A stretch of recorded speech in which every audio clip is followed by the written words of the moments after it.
तो चलिए गाइस शुरू करते हैं। आज हम रिवाइज करने वाले हैं death of a partner, dissolution as well as our cash flow statement, है ना। शुरुआत करते हैं डेथ। अब guys death of a partner में क्या क्या चीज़ों का ध्यान रखना है। जब पार्टनर की डेथ होती है उसे क्या क्या मिलता है, मैं उस सबसे बताता हूँ। पहले उसको क्या मिलता है गाइस, कम ऑन, कैपिटल का पैसा। तो कैपिटल का पैसा दे दोगे, सिंपल सी चीज़ है। कैपिटल पे उसको और क्या दोगे बताइए, interest on capital. Interest on capital जो है उस पर दो चीज़ें ध्यान रखना। आईओसी आपको जब देते हो तो जो परसेंटेज है वो दिया ही होगा, पर अगर 6% पर एनम दिया है तो आपको याद रखना इंटू नंबर ऑफ मंथ्स तो लेना ही पड़ेगा। एग्जाम्पल हम बात करते हैं, सी की डेथ हो चुकी है ऑन 1 अक्टूबर और उसका शेयर था 1/3। ठीक है, तो आप ध्यान रखना कि जब उसका कैपिटल निकालोगे तो इंटू 6/100 जब करोगे, इंटू क्या करोगे, 6/12। Is that clear. बट अगर पर एनम क्वेश्चन में नहीं दिया है तो सिर्फ क्या करोगे, 6/100। Is that clear. ये इस तरह का ट्रिक ही आ सकता है, बाकी सिंपल सी चीज़ है। तीसरी चीज़ है कि उसको हमें जो भी देना है और क्या देते हैं, अगर कोई पार्ट जनरल रिजर्व का है उसको देना है तो दे दो। वर्कमैन रिजर्व का भी है तो क्लेम माइनस करने के बाद जो पैसा बचता है वो भी हम उसको दे देंगे। नई चीज़ जो है वो है पीएनएल सस्पेंस। याद रखना गाइस, पीएनएल सस्पेंस हम तभी यूज करते हैं जब हमने कोई अमाउंट एस्टिमेट किया है और प्रॉफिट शेयरिंग रेशियो में कोई चेंज नहीं है। इसका मतलब पार्टनर के डेथ के बाद प्रॉफिट शेयरिंग रेशियो वैसे का वैसा ही है। फॉर एग्जांपल ए, बी और सी है। Is that clear. और रेशियो है 5:2:3। नहीं नहीं, 4:2:3। ठीक है, तो सी का शेयर कितना हो गया बताइए, 1/3। राइट। अगर इसके बाद रेशियो अगर 2:1 हो जाता है तो सेम ही हुआ ना, 4:2 या 2:1, तो इसका मतलब पीएनएल सस्पेंस आएगा। पर अगर क्वेश्चन में रेशियो चेंज हो जाता है तो एंट्री क्या हो जाती है, gaining to sacrifice. Is that clear. जैसे रिटायरमेंट में करते थे वैसा करोगे। Clear, right. और हम उसको क्या दे देते गाइस, कम ऑन, गुडविल। तो जब आप गुडविल दोगे तो जो फर्म की गुडविल होगी मल्टीप्लाई बाय सिर्फ क्या करोगे, उसका शेयर। नंबर ऑफ मंथ से मल्टीप्लाई नहीं होता है। Is that clear. जब पीएनएल सस्पेंस दो तरीके से निकालते हैं, एक प्रॉफिट के थ्रू एस्टिमेट करते हैं और दूसरा किसके थ्रू एस्टिमेट करते हैं, सेल्स। तो डेथ में अगर कुछ नया होता है तो वो यही पार्ट होता है। तो इसकी अलग अलग वेराइटी क्वेश्चंस का लेने का प्रैक्टिस जो मैंने ऑलरेडी बनाया हुआ है उस पर वो मैंने अलग अलग वेराइटी कराई हुई है। Is that clear. आज तो हम एक सिंपल सा क्वेश्चन ले लेंगे, बट इसके अंदर आपको डेथ में प्रैक्टिस करनी है तो कौन से वाले पार्ट को ज्यादा टारगेट करने का, पीएनएल सस्पेंस। ये सब चीजें हैं जो पार्टनर को देते हैं। पार्टनर से दो चीज लेते हैं, drawings. Is that clear. Drawings के ऊपर इंटरेस्ट ऑन ड्राइंग कुछ भी मेंशन नहीं है तो 6/12 तो लेने का ही है। एंड लास्ट चीज भूलना मत, पार्टनर्स का लोन। पार्टनर का लोन भी उसमें से माइनस करेंगे। बच्चे भूल जाते हैं कि यार पार्टनर का लोन हमें करना है। जी हाँ, पार्टनर को अगर हमने लोन दिया है तो वो भी हम क्या कर देंगे, उसमें से minus. Is that clear. This was all about a death question. हम एक क्वेश्चन करने वाले हैं। Please refer question number 31, page number, question number 31, page number 6.38। TS Grewal का मैं क्वेश्चन करा रहा हूँ, प्लीज रेफर दिस। ओके, तो क्वेश्चन दिख रहा है, माधव, राघव एंड पूरव। तो माधव, राघव एंड पूरव तीन पार्टनर है। क्या रेशियो दिया हुआ है, 3:1:1। क्वेश्चन में दिया हुआ है पूरव की डेथ हो जाती है तो मैं हमेशा शेयर लिख देता हूँ 1/5। और कब डेथ हो जाती है, 30 सितंबर, मतलब हमेशा कितने महीने के लिए रहा है वो बताइए, 6 महीने। ये डेट इंपॉर्टेंट है। अब हम उसको दे देते पैसा। Is that clear. तो सबसे पहली बात, बहुत सिंपल सा क्वेश्चन है, पूरव को टोटल कितना पैसा देना है तो मैंने यहाँ पे लिख दिया पूरव्स अकाउंट। चलिए, क्वेश्चन में बोला गया प्लीज क्वेश्चन पूरव्स कैपिटल अकाउंट बनाना है तो सिंपल मैं यहाँ पे क्या बना देता हूँ, पूरव्स कैपिटल अकाउंट। कितना था उसका balance, by balance brought down, बताइए 40,000। क्लियर। पहले हम एडजस्टमेंट सॉल्व करेंगे। Share of profit up to the date of date to be calculated on the basis of last year profit. और लास्ट ईयर प्रॉफिट कहाँ पे दिया हुआ है, पूर्व शेयर ऑफ प्रॉफिट वॉज 3,000, मतलब उसका शेयर ऑलरेडी दिया है। And the average profit of last 4 years was how much, 50। पूर्व ड्राइंग। तो गाइस एक चीज बताओ, क्या हमें प्रॉफिट निकालने की जरूरत है, नहीं। पूर्व share of profit is already हमें बता गया है, कितना है बताइए, 3,000। सिंपल सा था, तो हम यहाँ पे लिख देते हैं बाय पीएनएल सस्पेंस कितना, 3,000. Is that clear? राइट.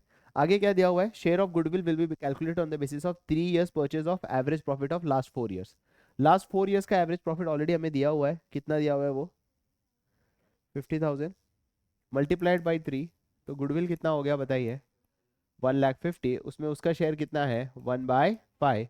तो गाइज भूलना मत, इसमें तुम दोनों पार्टनर का नाम लिखोगे by M by R. If nothing is mention sacrificing ratio क्या हो जाएगा बताइए? 3:1. भूलना मत ये चीजें. तो 30,000 को आपको 3:1 में करना है, which comes to around 22,500 and 7,500. भूलना मत, यहाँ पे लिख देना गुडविल की आपने किया है. Is that clear? Interest on capital कितना देना है? 12% दिया है या 12% पर एनम दिया है? तो 40,000 इंटू 12/100 इंटू 6/12. तो आईओसी कितना हो जाएगा? 6% ना, तो 2400. और क्या देना है उसको? पूर्वज की ड्राइंग कितनी थी? 10,000. पर क्या आईओडी दिया हुआ है? तो खाली मैं भूलना मत, ड्राइंग्स तो ले लेना. अरे आईओडी नहीं दिया तो क्या हुआ? ड्राइंग्स तो आप डेबिट करोगे. कोई डाउट? चलिए ऊपर जाते हैं. जनरल रिजर्व में 50,000 है, उसका शेयर 1/5 है, तो जनरल रिजर्व का मैं उसको कितना दूं? 10,000. और कुछ है? एसेट साइड गुडविल है, फिक्टिशियस एसेट है, ऐसा कुछ भी दिया हुआ नहीं है. तो बस हो गया. जो भी पैसा है वो उसके कौन से अकाउंट में ट्रांसफर किया जाएगा बताइए? To Purav's executors account.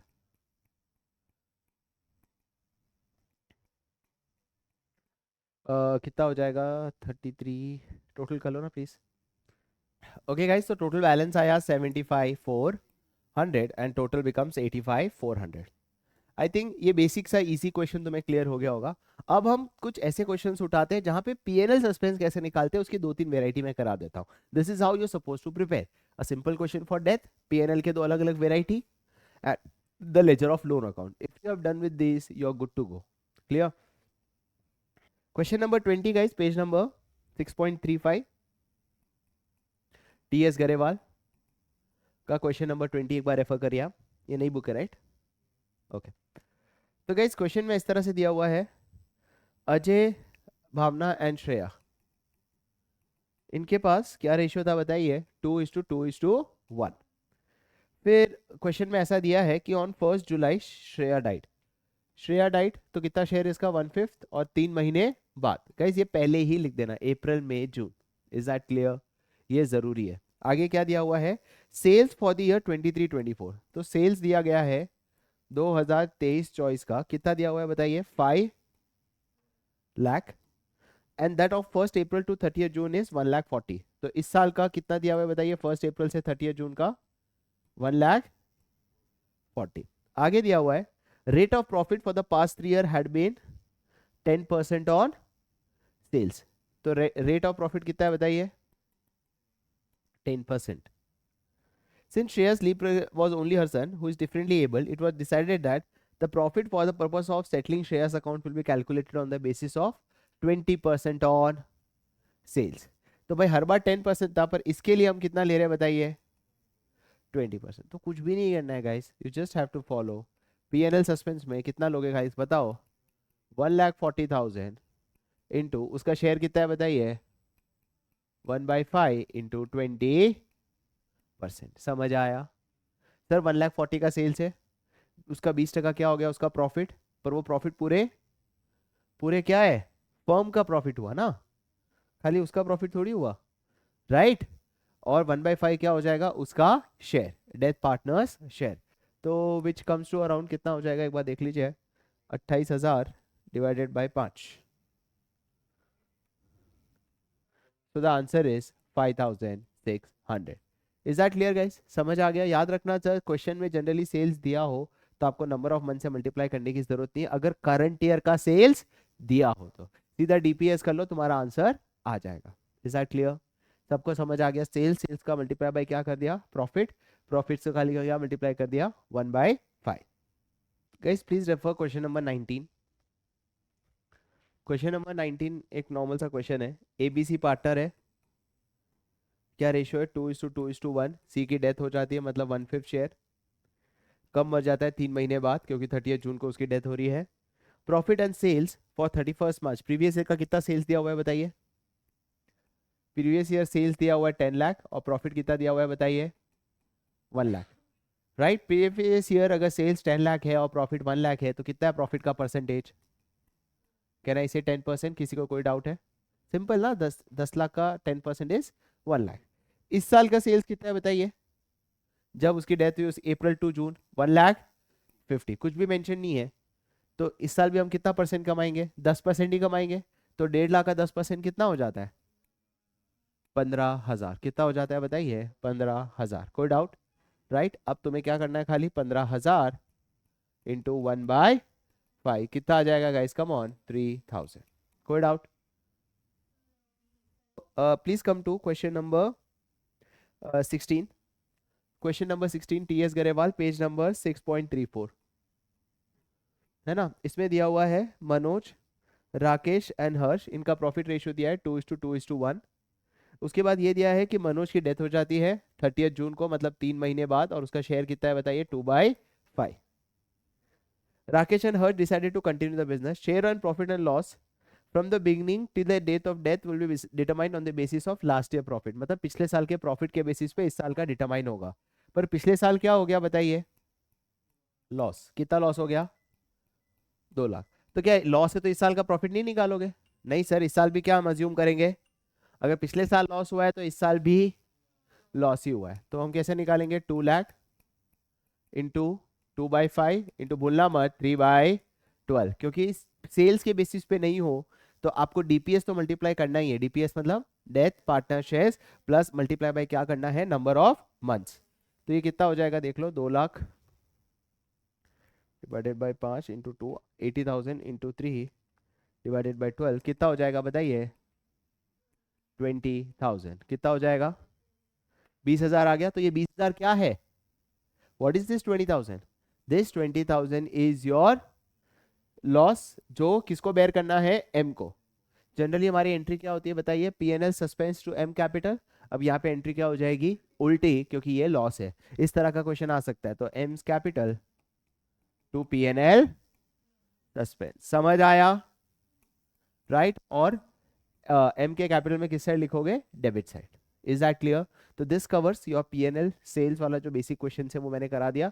अब मैं क्वेश्चन उठा रहा हूँ जहां पे हम लोग लोन अकाउंट को कैसे सेटल करते हैं उसकी एंट्री करेंगे। Is that clear? Okay guys, अभी एक लास्ट चीज पहले याद रखो before doing that date ledger वाला sum, that is section 37। Guys एक चीज ध्यान रखो, सेक्शन 37 क्या है?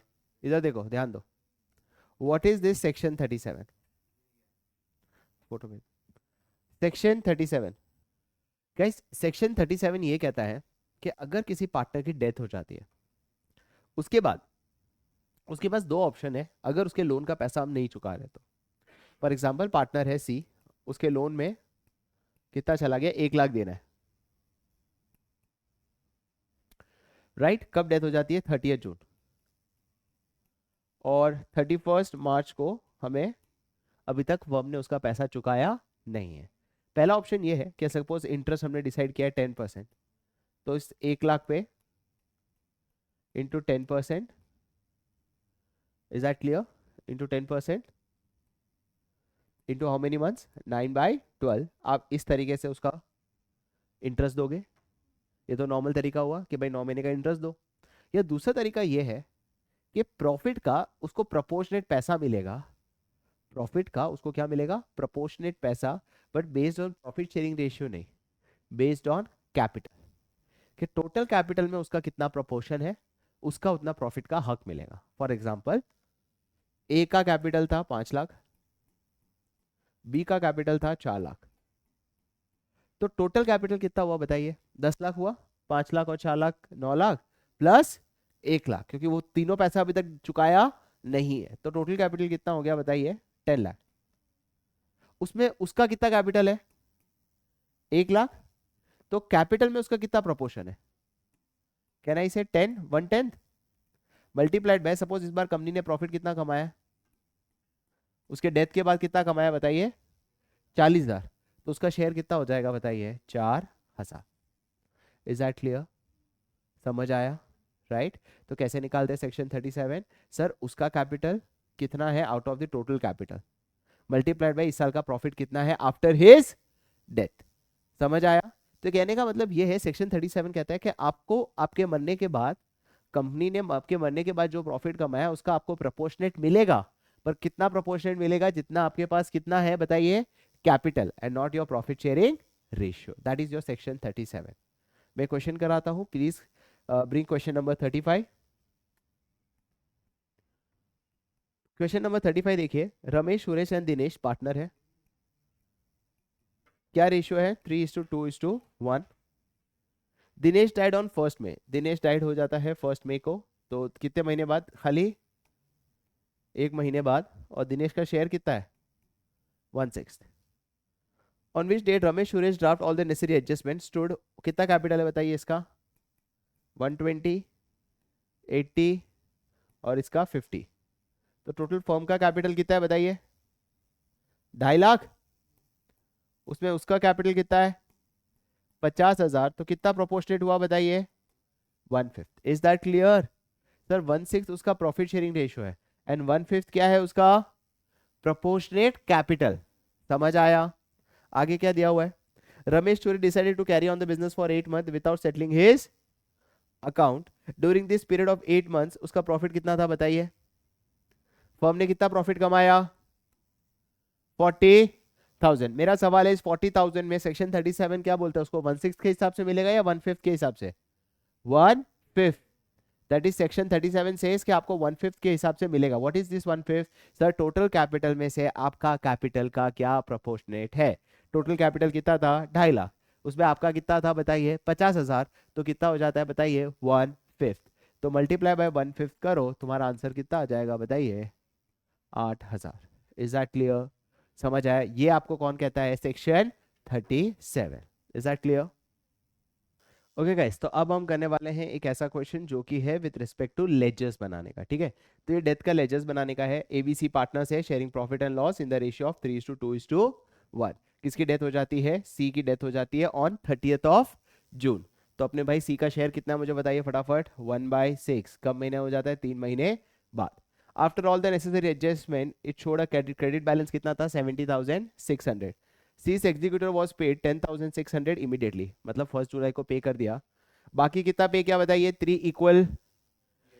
तो ये जो 3 इक्वल है ये प्रिंसिपल है, तो प्रिंसिपल हर साल का कितना हो गया बताइए? 20,000, 20,000 और 20,000। सर कैसे पता चला? क्योंकि 7600 है, उसमें से 10,600 पहले ही पे कर दिया, तो कितना पे करना बाकी था? 60,000। इस 60,000 को आपने कैसे पे कर दिया बताइए? 3 इक्वल इंस्टॉलमेंट। तो 3 इक्वल इंस्टॉलमेंट कितना था? 20,000, 20,000 एंड 20,000। कोई डाउट? सबको समझ आया? ग्रेट। आगे क्या दिया हुआ है? From 30th June with interest of how much? Interest कितना बताइए? 10% per annum on unpaid amount. The firm closes its books on 31st March. देखो बहुत सिंपल है, शुरू करते हैं। ये मैंने बता दिया 30 जून। पहला पेमेंट कब आएगा बताइए? मेरी बात सुनो, उसकी डेथ कब हुई? 2021 को। 30th जून 21 बाय बैलेंस नहीं, बाय सीज कैपिटल कितना था? 70,000, 7600। कोई डाउट? अब यहाँ पे मैं क्या करूंगा? 30th जून 21 को पहले पे कर देता हूँ टू बैंक। कितना होगा टू बैंक बताइए? 10,600। Is that clear? अब पेमेंट की बारी है। पेमेंट के जो डेट्स है ना वो एक बार लिख दो। पहली पेमेंट की डेट कब से शुरू हुई? उन्होंने बोला है 30 जून 2022। ये पहली पेमेंट डेट है। 1 जुलाई है या 30 जून है? Starting from 30 June 2022। I am right sir? ये फर्स्ट है। तो सेकंड कब आएगी बताइए? 30 जून 2000। एंड तीसरी कब आएगी? 30 जून 2024। ये मेरे डेट्स है, ये पेमेंट डेट्स है, ये याद रख लेना। ठीक है। अब 30 जून से पहले क्या आ जाता है? 31st मार्च, क्योंकि 22 है और हमारा पहले क्या आएगा? 31st मार्च 2022। तो पहले 31st मार्च 2022 को इंटरेस्ट कैलकुलेट आपको करना पड़ेगा। कितना बैलेंस है? इंटरेस्ट हमेशा किस पे निकलता है? बैलेंस। बैलेंस कितना है? 60,000। बैलेंस 60,000 है, तो 60,000 पे कैसे 10% कितना होता है? 6,000, कोई डाउट? 60,000 पे 10% कितना होता है? 6,000। अब उसमें हो क्या गया है पता है? 9 महीने इस साल का है और अगले साल का कितना है बताइए? 3 महीने। एक बात ध्यान से देखो, हम है इधर 30 जून 2021 और पहला पेमेंट डेट कब है? 30 जून 2022। उसके पहले क्या आ जाता है? 31 मार्च 2022। समझ आया? बैलेंस कितना था इधर? 60,000। पहला पेमेंट डेट से पहले इतने पूरे पीरियड का इंटरेस्ट कितना हो गया? 10% था ना? 6,000। कोई डाउट? पर अब ये दो में क्या हो जाएगा? स्प्लिट। क्यों? क्योंकि ईयर एंड हो रहा है। तो ईयर एंड हो रहा है तो यहाँ पे क्या है? 9 महीने। यहाँ पे क्या है? 3 महीने। समझ गए? तो इतना याद रखना, जब इसके लिए हो रहा है तो हर पेमेंट के क्या आएंगे? दो। 9:3 के रेशियो में या 3:1 के रेशियो में। समझ आया? तो पहला इतने का इंटरेस्ट कितना होगा और इतने का इंटरेस्ट कितना होगा? 1,500। क्या ये समझ आया? तो 6,000 इंटू 9/12, 6,000 इंटू 3/12। समझ आया? बस उसके हिसाब से एंट्री पास करो। तो यहाँ पे इंटरेस्ट कितना लिखोगे बताओ फटाफट? 4,500। 74,000, 75,100।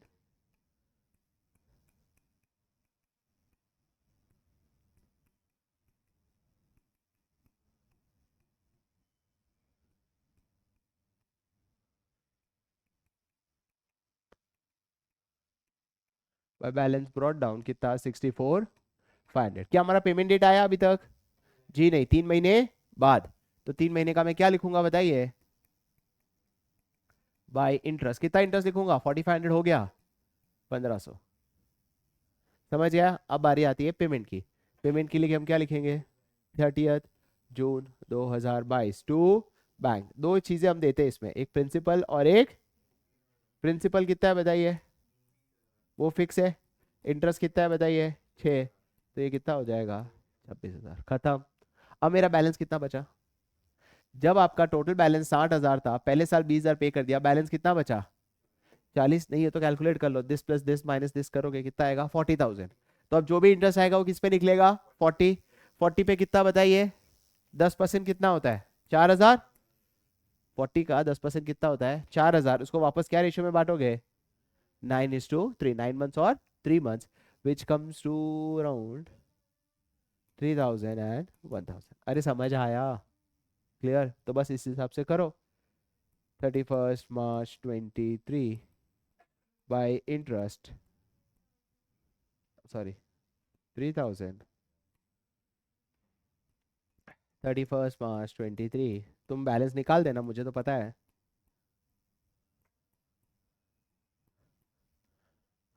अब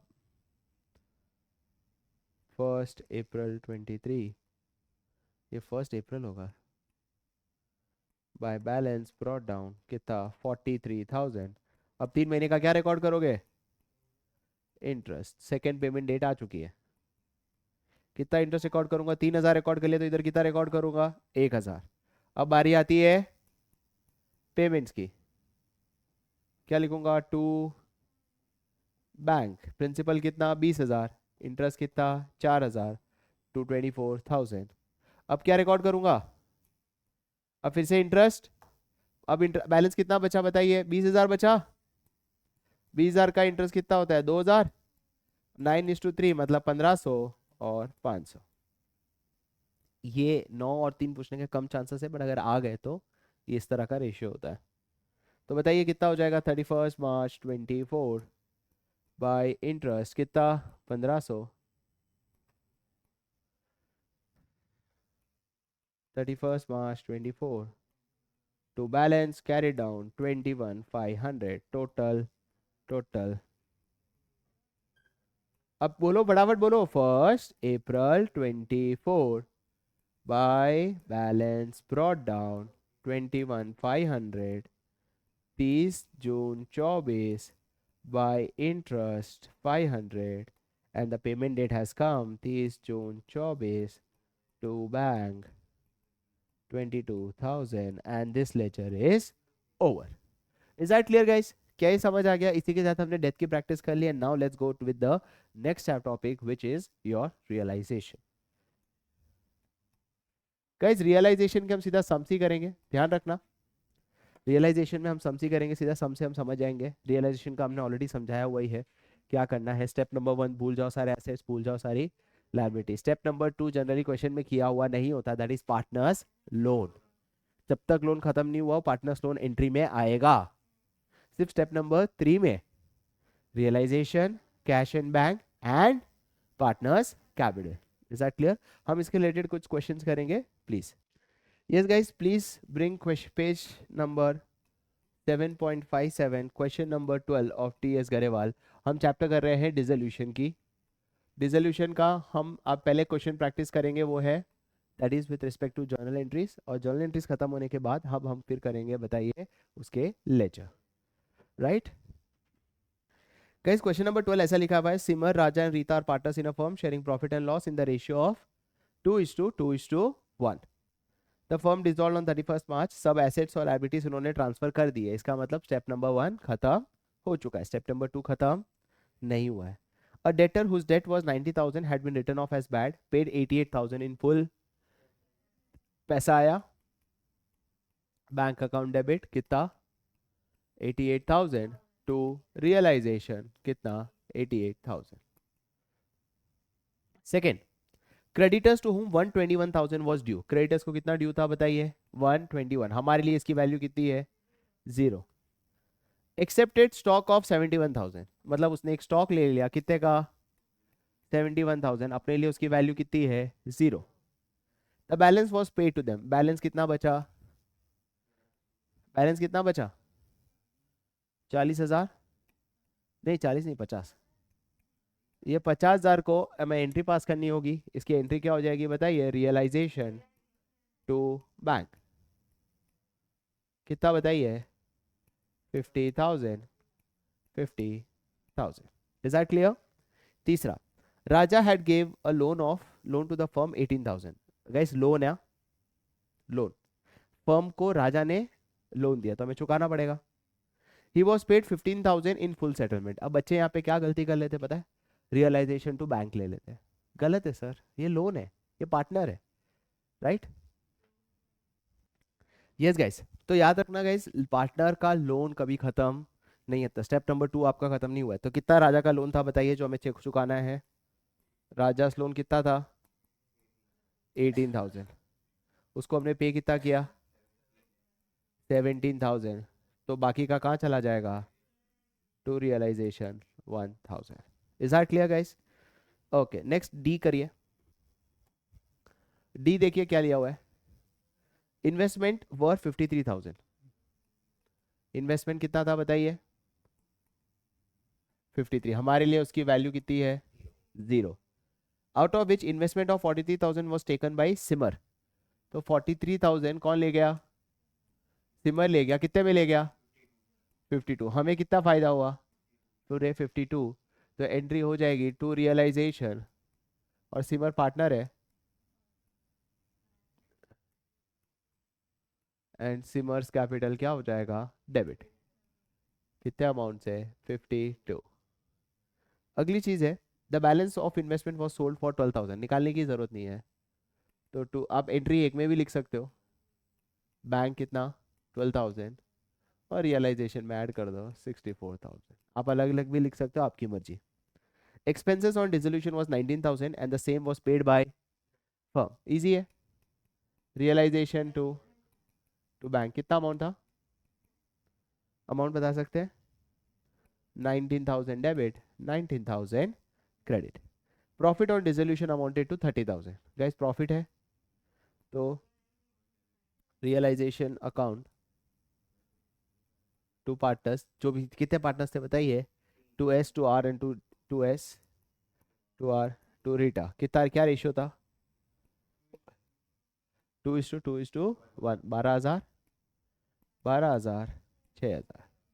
That's it. This sum is done. Right? एक और कर लेते हैं. चलिए तो रियलाइजेशन में ये दिया हुआ है CDE are partners in a firm. कौन पार्टनर है बताइए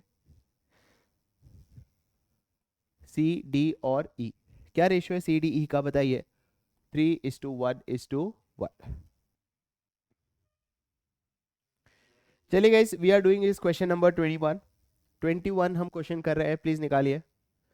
रियलाइजेशन का प्रदीप एंड परेश पार्टनर थे, क्या रेशियो था इनके बीच में? Deputed to realize the assets to pay off the liability. He was paid 10,000 as commission for his service. याद रखना, आप लास्ट में उसकी एंट्री पास करने वाले हैं। इनका कोई रेशियो दिया हुआ नहीं है, तो क्या होगा इनका रेशियो, बता सकते हो? इक्वल होगा 1:1। आई एज्यूम नहीं दिया हुआ है, नहीं दिया है, चलिए ठीक है। सबसे पहला स्टेप क्या होता था गाइस, याद है ना? भूल जाओ सारे एसेट्स एंड भूल जाओ सारी लायबिलिटी। तो यहाँ पे लिख दिया 2 सन्ड्री एसेट्स। गाइस बिल्डिंग कितनी थी बता सकते हैं? 3 लाख। फिर इन्वेस्टमेंट 30,000। फिर डेटर 71,400। भूलना मत प्रोविजन को लिखना। आगे है बैंक लेके नहीं, पीएनएल तो बांटना है पार्टनर्स को, रियलाइजेशन अकाउंट ही बना रहे हैं। और गुडविल भी अब क्या करते हैं, पार्टनर्स को क्या कर देते हैं, राइट ऑफ। भूलना मत। बाय सन्ड्री लायबिलिटीज, क्या क्या लायबिलिटीज है बताइए? सन्ड्री क्रेडिटर्स कितना था बताइए? 129,400। नेक्स्ट बताइए।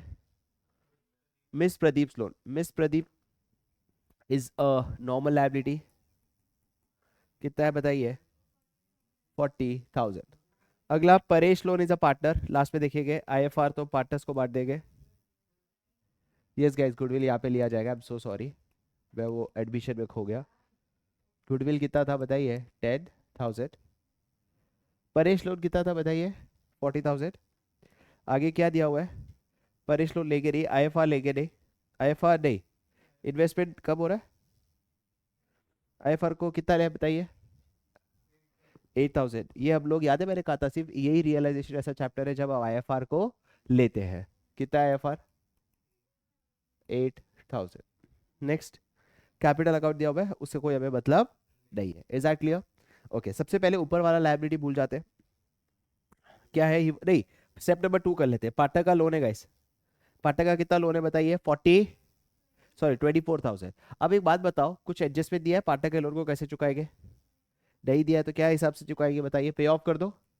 इसलिए कहता हूँ स्टेप नंबर 1 याद रखो, स्टेप नंबर 1 के बाद सीधा स्टेप नंबर 2, अदरवाइज भूल जाते हैं। क्या मैंने प्रोविजन लिया? देखो यार, नहीं लिया मैंने प्रोविजन, तुमने भी याद नहीं दिलाया प्रोविजन डेटर्स का, वो भूल जाओगे गाइस। इसलिए मैं क्या कर रहा हूँ, हाथों हाथ ही लिख दो, क्लियर, वरना मिस हो जाएगा। राइट, चलिए स्टेप नंबर 2, लोन पे ऑफ कर दो। कितना लोन पे ऑफ करना है बताइए? व्हाट, यहाँ पे क्या लिखूंगा? To partners loan. क्लियर? अब और कुछ बचा नहीं है। अब आप आते हैं स्टेप नंबर 3। सबसे पहले ऊपर वाला कमीशन, टू बैंक कमीशन कितना बताइए? 10,000। ओके, नीचे प्रदीप अग्री टू पे हिज वाइफ लोन, तो हमें प्रदीप को देना पड़ेगा थ्रू प्रदीप कैपिटल। कितना था बताइए? 40,000। ये हो चुकी है set off. Investment was given to Paresh for 25,000 for 27,000 by Pradeep capital. कितना बताइए? 27,000। बिल्डिंग रियलाइज्ड कितना? 3,50,000 बाय बैंक, ब्रैकेट में क्या लिखोगे? बिल्डिंग कितना? 3,50,000, और इसको मैं कर देता हूँ स्टार। फिर क्या? Creditors were to be paid after 2 months, they were paid immediately at 10% per annum. Per annum दिया गया। क्रेडिटर्स कितना था बताइए? 1,29,400। अपने को कितना डिस्काउंट मिला? Into 10/100 into 2/12। भूलना बट 2/12 भी करना पड़ेगा, क्योंकि 2 months अर्ली पे कर रहे हैं तो 2 महीने का डिस्काउंट मिलेगा ना, पूरे साल का थोड़ी मिलेगा। तो कितना अमाउंट था बताइए? 129,400 इंटू 10% इंटू 2/12, 2156। अरे क्लियर हुआ ये चीज? गाइस क्रेडिटर्स कितना था? 129,400, डिस्काउंट कितना है? 10% पर एडअप, इनको 2 महीने अर्ली पे कर रहे हैं तो कितना डिस्काउंट देना है इनको? 2157। तो हम नेट पे कितना करेंगे बताइए? 1,27,243। क्या ये समझ आया? टू बैंक, ब्रैकेट में लिख दो क्रेडिटर्स, कितना 1,27,243। Is that clear? सभी क्रेडिटर्स भी हमने पे कर दिया। आगे कुछ दिया हुआ है, रियलाइजेशन एक्सपेंस वो 2500। Is that clear? Step number 3 is over. अब आ जाते हैं स्टेप नंबर 4। स्टेप नंबर 4 क्या बोलता था बताइए?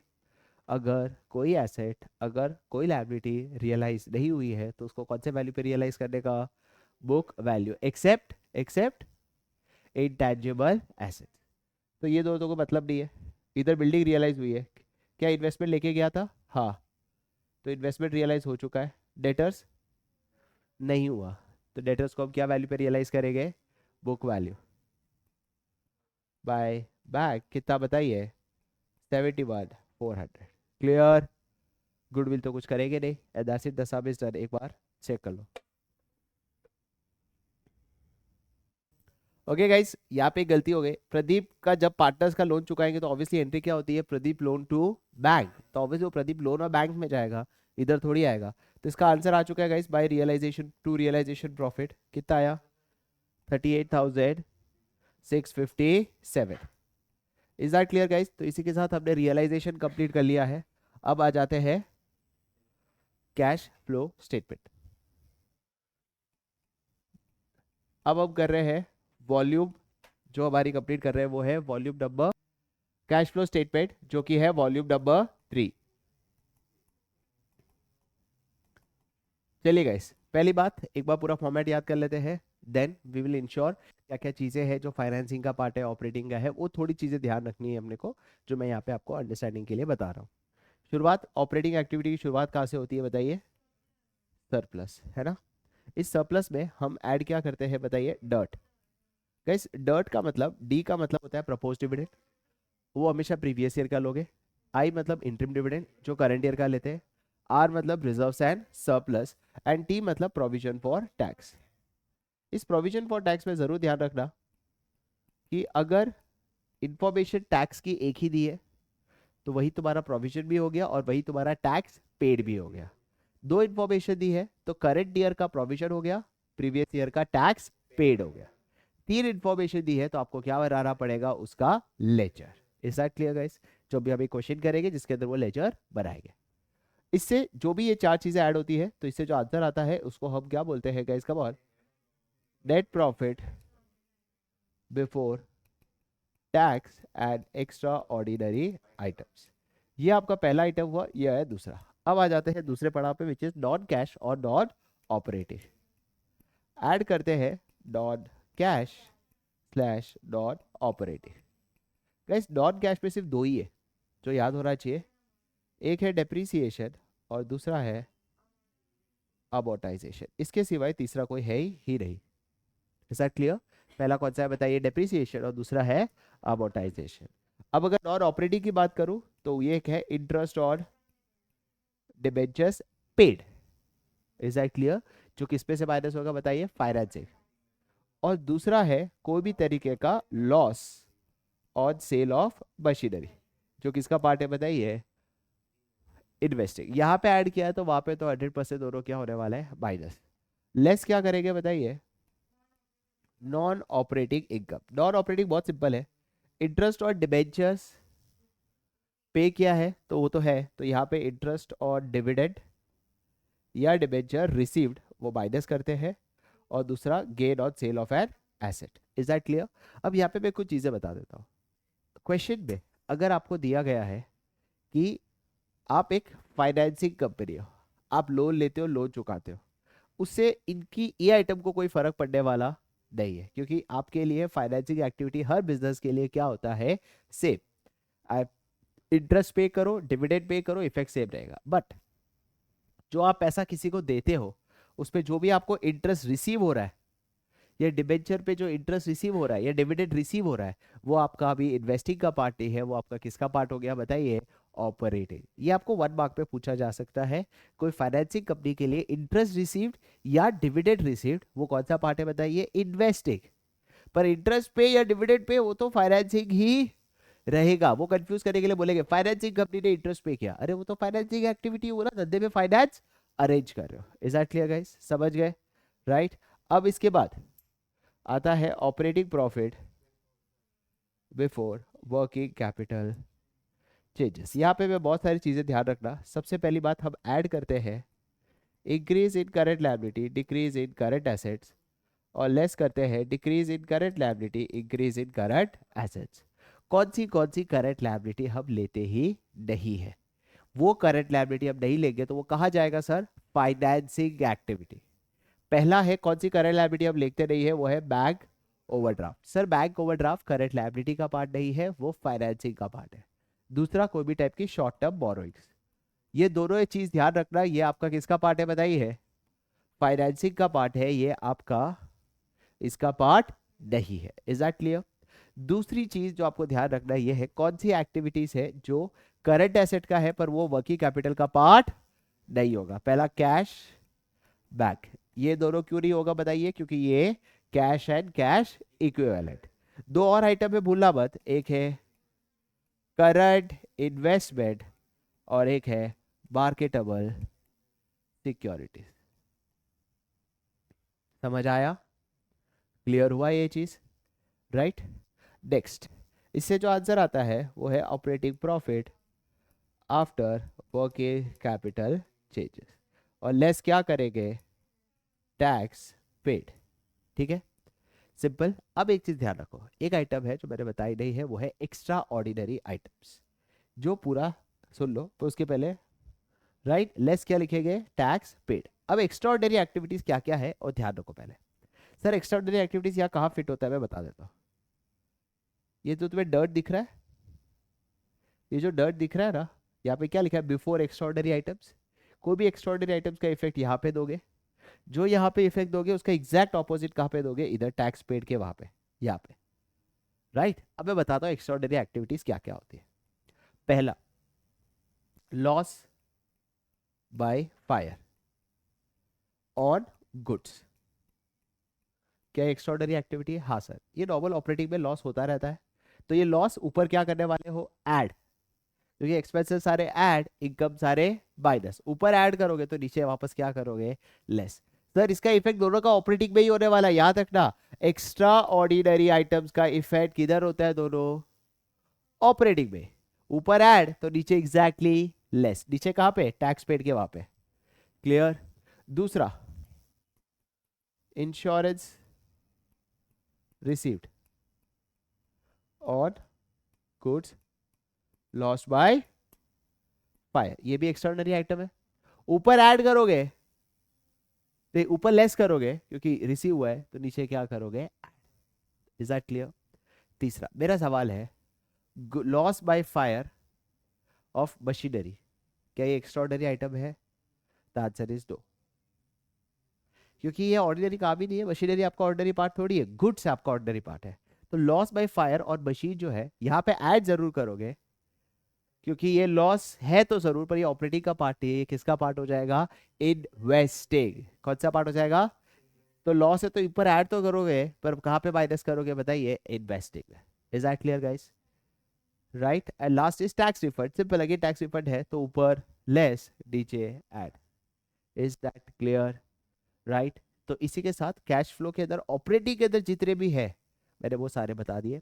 अब बारी आती है इन्वेस्टिंग। इन्वेस्टिंग तो बहुत सिंपल है, जो पैसा आ रहा है वो ऐड, जो पैसा जा रहा है वो लेस। जनरली कोई एसेट बेचते हैं तो सेल इधर आता है, परचेज इधर, राइट। बाकी सब जो भी डेप्रिसिएशन कुछ भी आएगा नहीं। फाइनेंसिंग में भी ऐड और लेस, सिंपल है।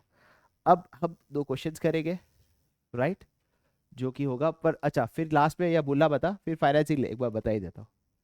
फाइनेंसिंग में भी जो भी पैसा आ रहा है वो ऐड, जो भी पैसा जा रहा है वो लेस। जैसे इशू सारे ऐड होते हैं, रिडेम्पशन सारे minus, dividend paid minus, dividend received add, पर किस पे ऐड होता है वो? इन्वेस्टिंग, क्योंकि इन्वेस्ट किया होगा तब जाके डिविडेंड आया होगा। क्लियर? फिर कैश एंड कैश इक्विवेलेंट का बहुत सिंपल है, ओपनिंग बैलेंस ले लो, तीनों एक्टिविटीज का क्या नेट कैश इनफ्लो है वो ले लो, ये should match with your closing balance. Is that clear? अब हम एक क्वेश्चन लेंगे जहां हम सिर्फ ऑपरेटिंग करेंगे और ऑपरेटिंग के क्वेश्चन करते हैं। चलिए, okay guys, so now we are doing cash flow statement का एक फुल फ्लेज क्वेश्चन, है ना।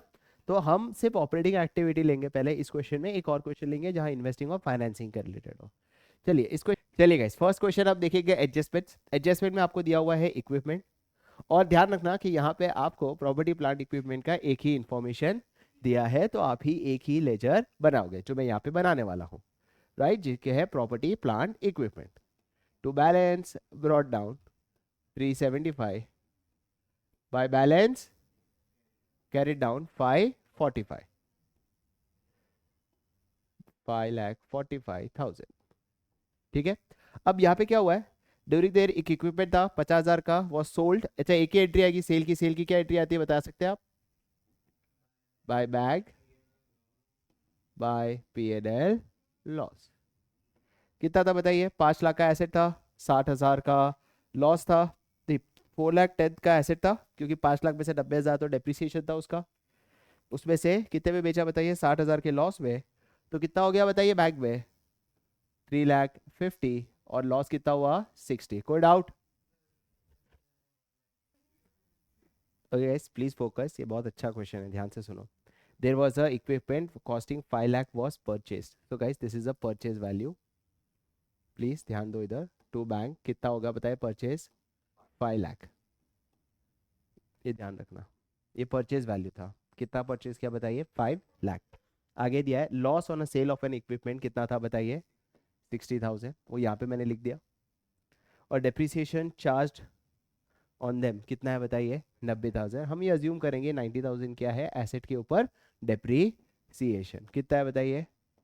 90,000। सर ये कौन सा डेप्रीसिएशन है बताइए? बाकी एसेट का।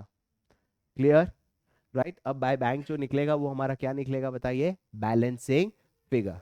Is that clear? तो कितना आया बता सकते हैं? That comes to around 1,80,000।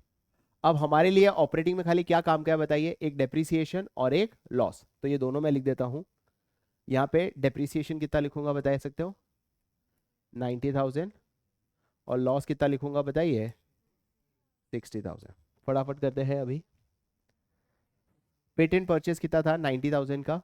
Guys patent था कितना? 180 एंड 220, मैंने ऑलरेडी बना दिया है उसका लेजर। पेटेंट 180 का था और क्लोजिंग बैलेंस कितना था बताइए? 220, राइट। इस साल का परचेस कितने का किया बताइए? 90,000 का। तो अगर पेटेंट 90,000 का परचेस किया है तो इस साल का अमोर्टाइजेशन फिगर कितना आ गया बताइए? Balancing figure 50,000। तो यहाँ पे मैंने अमोर्टाइजेशन लिख दिया कितना? 50,000। नेक्स्ट गाइस आगे बढ़ते हैं। आगे दिया हुआ है प्रपोज डिविडेंड हम कौन से साल का लेंगे बताइए? प्रीवियस ईयर का ही लेंगे, जो कि कितना है बताइए? 26,000। कोई डाउट?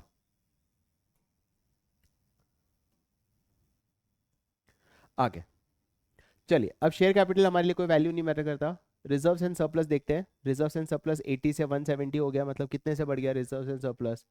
90,000। आगे लॉन्ग टर्म बोरिंग्स 3 लाख से 450 हुआ है, मतलब 1,50,000 से इशू हुआ है। इफ नथिंग इज मेंशन क्या अज्यूम करेंगे? ईयर एंड पे। तो हम सिर्फ 3 लाख में लेंगे। 3 लाख पे इंटरेस्ट कितना होगा बताइए? 6%, जो कि हो जाता है 18,000।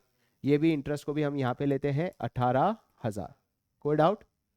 आगे फटाफट। Now trade payables guys working capital changes का पार्ट है, क्योंकि ट्रेड पेबल्स कम हो चुका है 20,000 से, मैं वो क्या करूंगा? लेस करूंगा। ट्रेड पेबल्स कितने से? 20,000। मैं यहाँ पे थोड़ा स्पेस छोड़ देता हूँ।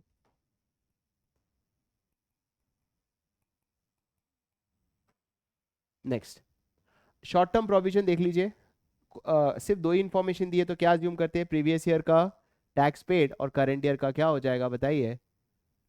प्रोविजन फॉर टैक्स कितना लेंगे बताइए? 2,20,000। और यहाँ पे टैक्स पेड में कितना लेंगे? 1,80,000। मैं यहीं पे लिख देता हूँ 1,80,000। आगे अब आ जाते हैं, प्रॉपर्टी प्लांट इक्विपमेंट कर लिया, इंटेंजिबल एसेट्स हमने कर लिया। करंट एसेट्स में क्या हम ये लेंगे? करंट इन्वेस्टमेंट्स जी नहीं, हम सिर्फ ट्रेड रिसीवेबल और इन्वेंट्री लेंगे। 40 से 60 हो चुका है, क्या करेंगे बताइए? ट्रेड रिसीवेबल भी माइनस में लिखेंगे, कितना? 20। और इन्वेंट्री कितना है?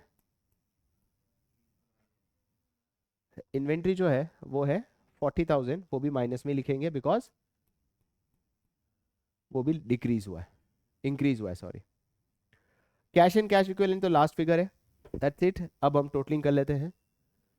तो 90,000 में से पहले हम इतना ऐड कर लो तो कितना आया बताइए। 2,56,000 अगर आप ऐड करोगे, नहीं 2,46,000, तो ये हो जाएगा 3,36,000। अब 90 प्लस 50 140, वो 2,00,000, 2,00,000 एंड 2,18,000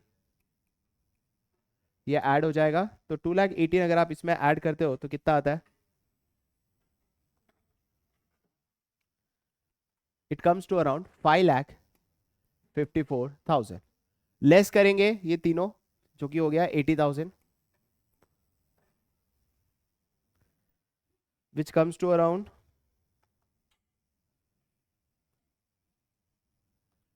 4,74,000। उसमें से 180 आप माइनस कर दो तो आंसर आ जाता है 2,94,000। एंड दैट्स इट, ये हमारा कैश फ्लो का कंप्लीट हो जाता है। ओके गाइस, तो अब नेक्स्ट क्लास एक कैश फ्लो का इन्वेस्टिंग और फाइनेंसिंग के दो कुछ क्वेश्चंस ले लेंगे।